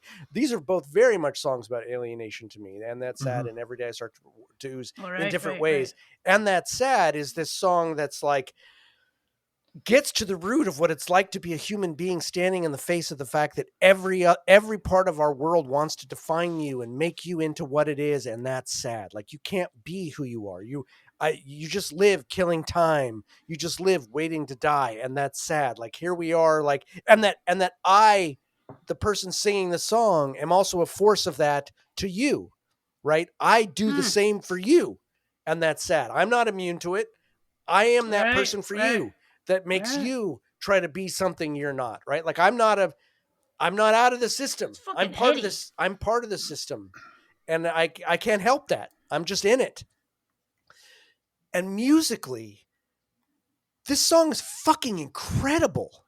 Yeah. The difference between like how slow it gets and how like it just situates you in that moment of like, fuck, I'm in the deep depression of what it means to be a human in the system and how fucked up that is. But then, right, it just lifts me up and puts me into this aggression of not only the depression of the reality of the sadness of human existence, but the anger and the aggression of what it means when I face that and how that makes me feel of the sadness of human existence. You can feel angry about the sadness at the same way as you can be depressed about the sadness. And this song gives me both of those things in really beautifully, the resentment in beautifully crafted musical bits that's so scrumptious. This song is just delicious in the way that it gives me both of those things and these different time signatures, this 4/4 slow. Hey, look at you. And then the way that it picks me up and it's like, no, fuck you, but it's still sad at the same time. And the way that you've got this double vocal of this really like processed sound of Rob's vocals, like we must not make a fuss. And then at the end, it lets go of all that, and it's just Andy singing those lyrics, and then Andy shouting the lyrics, and like it's chef's kiss at how beautifully this song encapsulates an era when I think, and a lot of this is now fed from reading the book. I think this was the height of their friendship. This album, this was the height of them like having fun making music together. And I really feel it in these songs and this song. I feel the synergy of how they all lifted each other up and let their best parts come forward in the way this song sounds. And there's right. All of them are in it. All of them are in it. And then here comes small parts right afterwards, right? Of course, right after this song. But I really feel the strength of all of them in this song. And of all of these songs, when I was listening, because I always put like the 4 songs together, and I'd like you, Matthew, I like to listen to these in the cars where my best sound system is. This is the one I played over and over again. Like I couldn't stop listening to this song. It's just every time I listen to it, it gets better and better and better. Wow. Small Parts is a very, very true album. There's a purity to it. There's a purity, even though they played around with the production a lot, and I don't think it's the best like produced album in the sense of like they didn't necessarily get the best sound out of it in the end. In terms of the songwriting and each of their contributions, it's so fucking gorgeous. So contrasted with Every Day I Start to Ooze, which is also fucking amazing, and I've always loved this song from the minute I heard it. It is a booty shaker. We have 2 0 + 2 = 1 songs on this episode. This is another fucking booty shaker that you can dance your butt off to. This song sounds to me like you mentioned, Matthew, how this song, it sounds really fun, and of course the lyrics are very dark. This song reminds me of, it just made me think of this while you were talking, how people say, well, people who love Trump, I know you fucking hate them, but if you just sat in a room with them and talked to them, they're just people like you and me. They would just sound, you could get along with them. It's like, this is what that comment sounds like to me. I'm going to start getting my tick. It's a song that sounds really fucking fun, but when you really start to listen to it, it's like, no. These are dark, dark things that are coming out of the fun mouth. And there's a lot of like really dark racism in this song, right? Like this marriage of brown and yellow never looked good on paper. His mother was a secretary, I think. Her father a rapist. That's like the nice people sitting around drinking their tea, like talking shit about the Asian and the African American who got married. Like, oh, I think his father was a rapist. Like, fucking, it's just these dark sort of like people sitting around on their porch who are just awful people, alienated from what it means to be a decent human being, and yet thinking they're decent. Like my mom phoned up with the police today just to say hello. I think this song definitely has some of the most quotable lines. You guys have mentioned many of them. Yes. It's so fucking quotable and so fucking fun, but dark and awful at the same time as being fun. And that middle part is much like that. It's like, it's like, all right, but it's fun as shit, and I can't help but shake my ass to it, even though this is awful. Like it's all fucking gross at the same time. Matthew, what I was saying, it reminds me of being like some sunlit lunatic. Now it's reminding me, everybody's done this, especially if you're from a small place. This reminds me of being at the fucking water slides. Yeah, it's kind of like a shitty water slides. It's a shitty water slide. Most of the time you spend waiting in line. You're too hot. You're a little bit sunburned. That guy over there is way too drunk. He probably beats his girlfriend. You're hearing snippets of fucking horrible conversation of people that you'd never spend any time with. And then you go in this ride for a couple of seconds. Whee! Yeah. Splash. Yeah. Oh, fuck. Do it again. I pretty much just want to go home. I'm tired. Yeah. And that guy's fucking nuts. Yeah. Just get a slip and slide. And you know what? At the end, Rob reminds us of that. Yeah. He spent this whole thing like putting us in that world, making us feel gross. And like, but if you just listen, it's like, well, maybe that's someone nice. No, it's all gross. And then no, it's those personal acts those personal acts that cut through the crap. Through the crap. Right? It's not what you say. It's not how nice That you are. cut through It's the not how crap. good intentioned you are. It's those personal acts. If you hate trans people, it's those personal acts, right? It's not fucking the veneer you put on. It's not how many times you go to church. It's not how nice you are to your, it's not like how nice you seem to your neighbor who believes the same things as you. It's those carelessly stored razor blades in the hands of small children. It's my face smeared on the pavement because of the shit you said that made someone else come up and hate me, right? Like it's that shit that fucking matters that we have to take responsibility for in this world. This is a very existentialist song. I mean, this is very much like Sartre on like in punk in a certain degree. And I think it's brilliant in that way. It's fucking brilliant in that way. And at the same time, it's a poppy dance number that's very dancey and even the main bass like it's just fucking That's fun awesome. as fuck.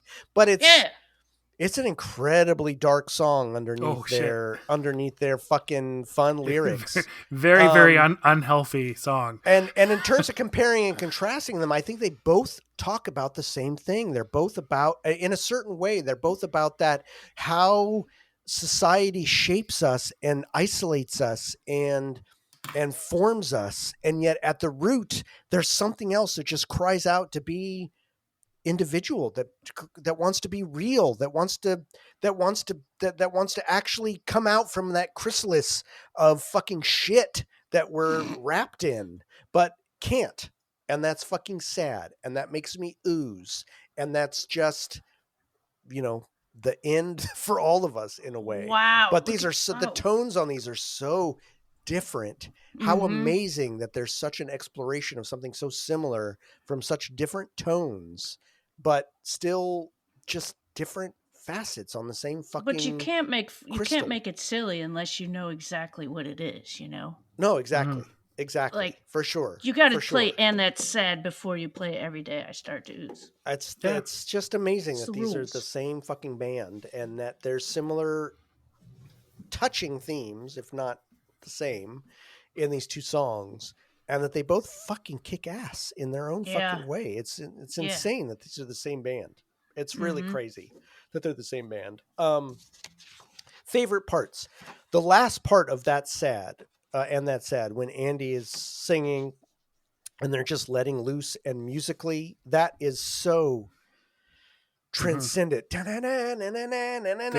really racing part. Yeah. It's so fucking good. And John's just like, he's just letting loose, and Rob is letting nuts. Rob's bass on that part is so good. Andy's guitar playing. That last part could be its own song all on its own, and it would fucking kick ass.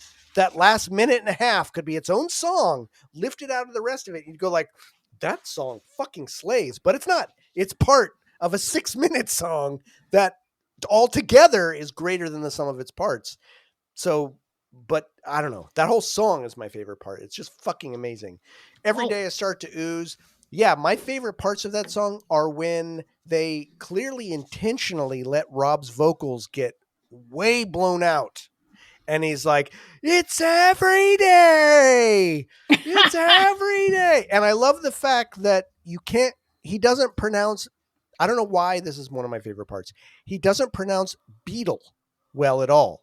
So it sounds like eel. If every fourth animal in the world is a eel, then every fourth person is a dumb fuck. But he doesn't say beetle very well. So it always sounds like eel to me. And I'm like, is he saying beetle or eel or what is it? But it's beetle. If every fourth animal in the world is a beetle, then every fourth person is, and I don't know why, but I've always loved that. How it's so ambiguous. Dumb fuck. The pause before dumb fuck. Yeah, too. It's a dumb fuck. And that's also blown out. So all the blown out parts are genius.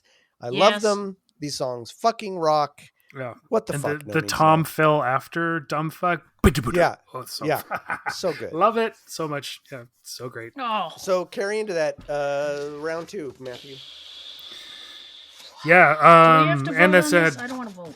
is extremely representative, I would say, of NoMeansNoThing. Like you were saying, it was like it is the cream of something, some synergy that they had very much the top of their game or top of that particular game they are playing. Then maybe I don't know. But somehow it doesn't stand out. It's not one that people talk about. It's not It's not one that comes up in people's favorite songs, and I think it should. It should is fucking yeah. shelled. Yeah, it should. Yeah, it should be. It should be better known for sure. And I don't know. What that is about it. Maybe it's something in the very structure of it. It doesn't call attention to itself because of exactly what it's about. Yeah. Yeah. Everybody else is telling you what to do or whatever. This is what we are. I don't know. Okay. Would I introduce a newbie to it? Probably not. Because it's you got to really be listening. I mean, like you, this one has risen in my estimation over I probably didn't. If I probably couldn't have listed it. I might have missed it if I was asked to list the songs on small parts. Right. That one might not have risen to the top. Every Day I Start to Ooze was one of my favorites right from the start, because it's so loud. It's so much, and it's the first song on the second side as well. Because definitely was just the whole side thing was very, very much a thing for me with 0 + 2 = 1. Listening to it on tape first. Yeah, there's just so much to choose from in Every Day I Start to Ooze. It really would depend. I know a lot of people who are into comedy. I know a lot of people who like clever language. So yes, I would probably play that and for you're them. one of them. But it's important in their body work for sure. Representative, yeah, probably as well. Although maybe the kind of scattershot nature of it is a little unusual, because it isn't the chorus of the lyrics. There's no story to it. There's kind of individual little bits and pieces, but it's like somebody changing channels or something like that. Right. Yeah. Yeah. Or like I say, somebody with Wernicke's aphasia, they just can't quite stick to one topic. You're jumping all over the place. Right. Yeah, both are so fantastic, so different, and I hate having to decide between them. Yeah, our meaningless choice. Yeah. Michelle, how about you? Round 2. I wrote that these are 2 examples that join the ranks of those where you question, is this the same band playing both of these songs? Right. Yes. But I do think they're kind of similar after what you guys talked about. You guys affect my shit. Totally opposite sides of the coin, but both include loads of drama. Stellar playing perfectly placed vocal inflections on the well thought out lyrics. One of them is more mood based, and the other one is matter of fact. Both of these are indeed fine examples of the core rules this band has set up for themselves, and there's tons of drama, like I said, precise lyrics, and they mirror the fantastic music that they're playing on. I think I just said the same thing twice, but they're so good at that. They're so good at putting the lyrics with the music. I mean, there's an art to that. You can't just shit something out and throw it on the wall or whatever. It's just lots of people do, there's a though. conscious, but there's a conscious. I think there is a conscious. What's the word? A conscious way that they want to do that. I don't know. It's just, it's all delivered with a mysterious wink. That was the last. Ooh, sentence. I like that. A mysterious Yeah, I like wink. that too. Mysterious wink. They both have that in different ways. Yeah. They do. Yeah. Nice. Yep. And would I play And That's Sad for somebody? No, I don't think I would, for the same reason Matthew said. It's just it's too, smoke some weed. It's one of those, this would be better if it was in a dark room with a little weed and, at the end of the night maybe, and every day, that's near the beginning of the party. Or the, you got to be paying attention. That's right. Yeah. That's right. It doesn't draw attention to itself. You have to pay attention to it, I guess. So those memes, how it started, how it's going, right? Oh yeah. Every day it starts to ooze is how it started, and that said is how it's going. That's the those are the 2 sides of that fucking meme right there. Matthew, you know what to do. Nice. So in terms of how these are representative, and I think they're both very representative on different sides of the spectrum. And that sad is very representative of that sort of experimental but very holistic way that No Means No all works together. And I think when there are some people who still sort of look at the Andy era as the era of No Means No, I totally get it. And I think this song is very representative of that. How they all worked together so fucking well to craft something very holistic and yet very elevating of their own strengths, and how all three of their strengths came together to make something. And I think Every Day They Start to Ooze is also that, but not quite as much. I think it feels a little more pastiche than And That's Sad. Not in a bad way at all, but it feels less holistic to me somehow. Intentionally. And so that's weird. Like that's not a cut on it. It's like that's intentional in its own way, right? Like, so they're both, and that's Sad is that dark brooding part that No Means No can get into. Every Day Start to Ooze is that kind of faux happy, ironic way that and humor. Like it has so much of the humor that is. I mean, it's probably the most humorous part of. I mean, it's probably the thing you could held up as the fire sign theater of Every Day of No Means No, right? Like that's Every Day I Start to Ooze at its pinnacle. So it's very representative of the oeuvre. So they're both very representative. And I think that they both also, the lyrics match the music so well in both of these songs. Totally. Perfectly. All of them, all the deliveries of everything. And I would agree. I would not introduce And That's Sad to somebody. I would leave that down the trail. Like that would be more like, okay, now that I've hooked you in, listen to this and get a treat. And Every Day I Start to Ooze is sort of like, let me put the worm on the hook. Like, what do you think of this sucker? Because it's fucking great. And I think if you like this, I'm going to lead you down the path a little bit. But, you know, you can have more of an entryway into Every Day I Start to Ooze. Even lyrically, I think you can pick out pieces of lyrics in this and love the shit out of it without having to digest the whole song, right? Like it's easier to pick out a verse and be like, that's fucking hilarious, and then just tune out, but still have grabbed something great from that verse. How I hear it. So I think I would start with Every Day. That's how it starts, and how it's going is And That's Sad. That's funny. Matthew, you get to have the ignominious I don't like this. Hard time.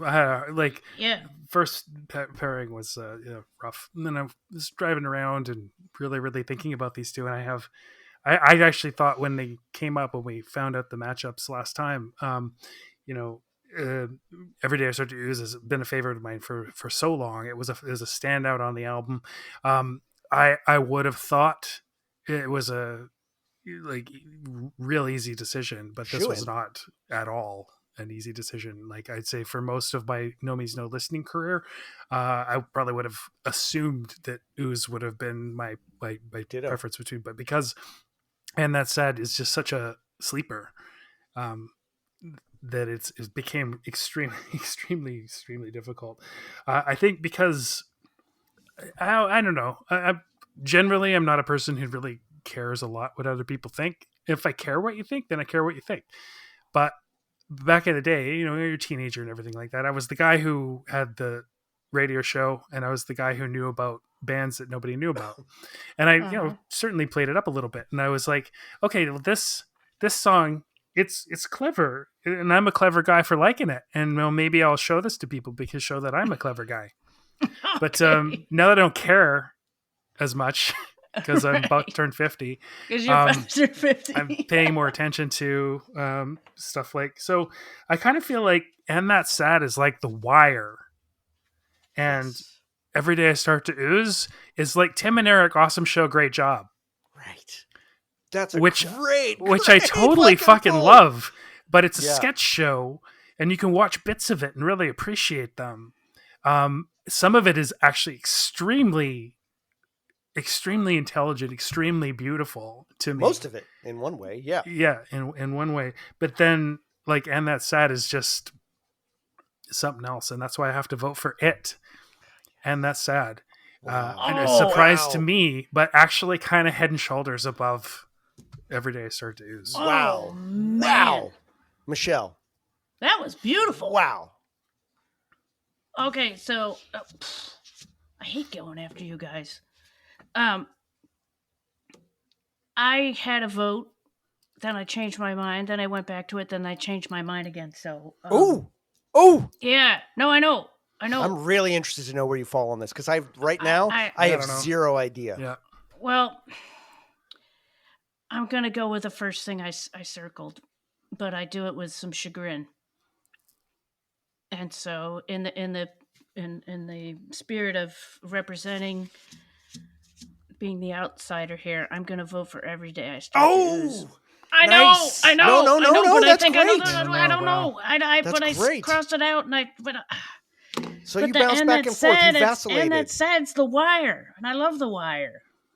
And I don't even know that second show you were talking about. Oh, it's fucking great. I don't know. You probably it ain't no Wire. Great. It's fucking great, and it really is. Every Day I Start to Ooze. Like that show is really that's a great pull. I'm like, oh, fucking, you nailed it. I've never even heard of that show. Every Day I Start to Ooze.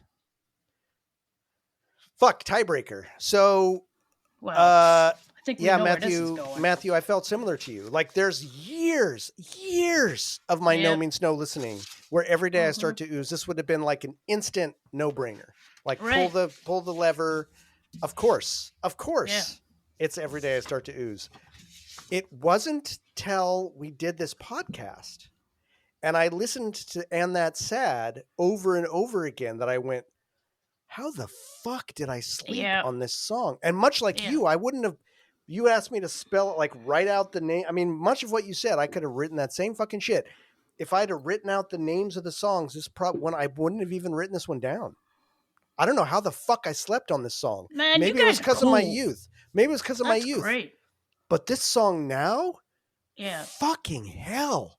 This song is incredible. And like you, I feel like it's head and shoulders above Every Day I Start to Ooze, and it absolutely gets my vote. I think it's love it. I love it. No, you guys, I love it. Tier, No Means awesome. No. And I am going to be listening to this song. And this is not for nothing, but this is Parker's favorite song on this album. He was also saying like, oh yeah, this is my favorite. I don't know how I slept on this for so long, but And That's Sad by quite some distance. Even though that's cool. Every Day I Start to Ooze is a fucking banger and has been a favorite of mine for years. I don't know favorite, but definitely top. Yeah. But yeah, And That's Sad is my vote here. It's going to go into the next round. I love it. That's cool, guys. Very cool. Wow. Wild. Who do you think wrote And That's Sad? Do you think that's Rob? I think Rob. Do you think Rob wrote the music? Could be Andy. I'm telling you, I want Jason to make another book that just talks about the records and the fucking songs, and I want to know who wrote the song, what they were eating that day. I just love that kind of shit. Like, I want to know more about the songs. We're just pulling the shit out of our ass. We don't know, and they don't necessarily talk about the songs in the albums. It's too much. So in the Andy book. wrote the words, but he doesn't say who wrote the music. But Andy wrote the words. He would have said he wrote the music if he. He said it borrows heavily from MX80. Yeah. Oh, yeah. I know they like that band too. Doesn't Andy mention that band in the Live and Cuddly? He does. Probably, yeah. He says MX80 or something like that. Well, in Andy, his banter. Good job on this one, buddy. Good job. Awesome show. Good job. Awesome show. Good job. Best fucking thing, man. Well, fuck. Valley of the Blind takes off its blindfold and walk out from in front of the executioner squad, and unfortunately, almost like home, just has to get stuck in its room. We're throwing away the key on that one, and That's Sad.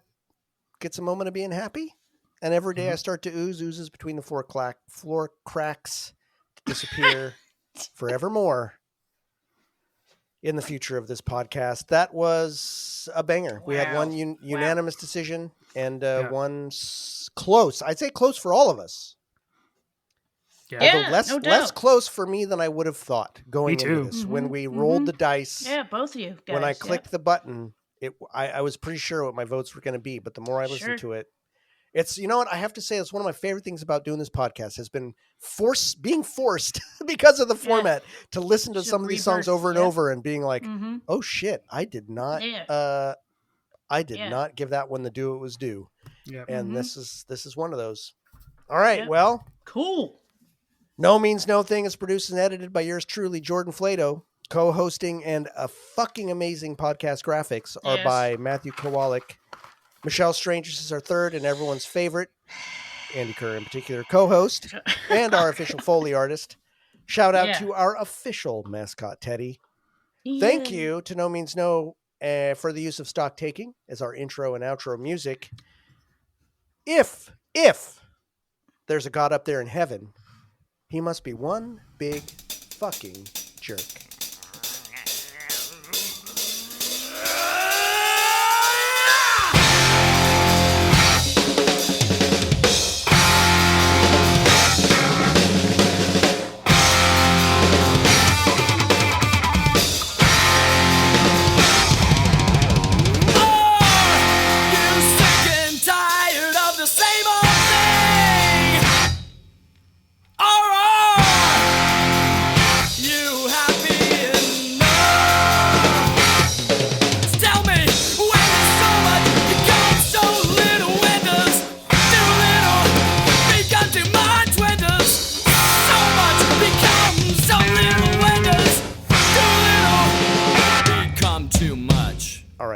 Into the secret bonus songs.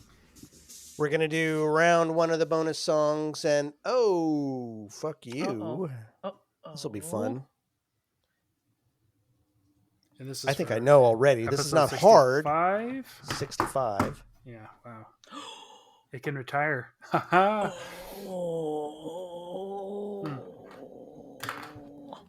Ooh, I don't like this next one either. Shit.